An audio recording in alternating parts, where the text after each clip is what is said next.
અમિત શાહના લોકસભા વિસ્તારની જાણીતી સ્કૂલોને બોમ્બથી ઉડાવી દેવાની ધમકી મળી હતી।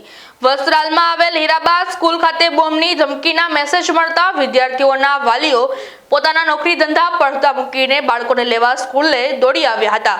સ્કૂલોને મોકલવામાં આવેલા ઈમેલમાં બપોર 1 કલાક અને 11 વાગ્યે બોમ્બથી ઉડાવી દેવાની ધમકી અપાઈ હતી। ઈમેલમાં અમદાવાદ ધમાકા બ્લાસ્ટ રિપીટ ઈમેલમાં અમદાવાદ ધમાકા બ્લાસ્ટ સ્કૂલ સે સાબરમતી જેલ તક એવું લખવામાં આવ્યું છે। સાથે જ મેલમાં કેન્દ્રીય ગૃહમંત્રી અમિત શાહ અને લોરેન્સ બિશ્નોઈને પણ ટાર્ગેટ કરવાની ધમકી અપાઈ છે। ગાંધીનગર સચિવાલય સીએમ ઓફિસ ખાતે પોલીસ દ્વારા ચેકિંગ હાથ ધરાયું હતું। પોલીસે સચિવાલયમાં ડોગ સ્ક્વોડ દ્વારા ચેકિંગ હાથ ધર્યું હતું અને કોઈ અનિચ્છનીય બનાવ ના બને તેના ભાગરૂપે આ ચેકિંગ હાથ ધરવામાં આવ્યું હતું।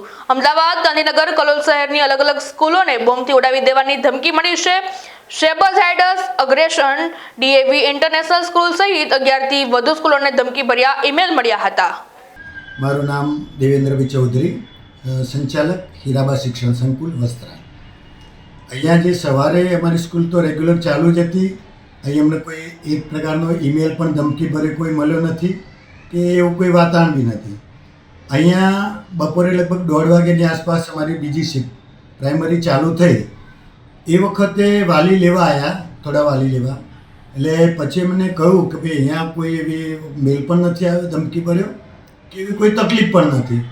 પણ પછી વાલીએ એવો આગ્રહ કર્યો કે ના, બધી સ્કૂલોમાંથી ના બધામાં છોડી દીધા અને બધા ધમકી ભરી મેળવ્યો છે, એટલે અમારે સલામતી માટે અમારા બાળકોને લઈ જવા છે। એટલે વાલી જે પ્રમાણે લેવા આવ્યા એ પ્રમાણે મેં વાલીને મોકલતા રહ્યા છે।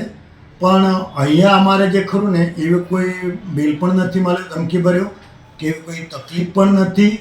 અને ફક્ત જે વાલી પછી આગ્રહ કરી લઈ જાય છે એમને અમે જવાબી દઈએ છીએ।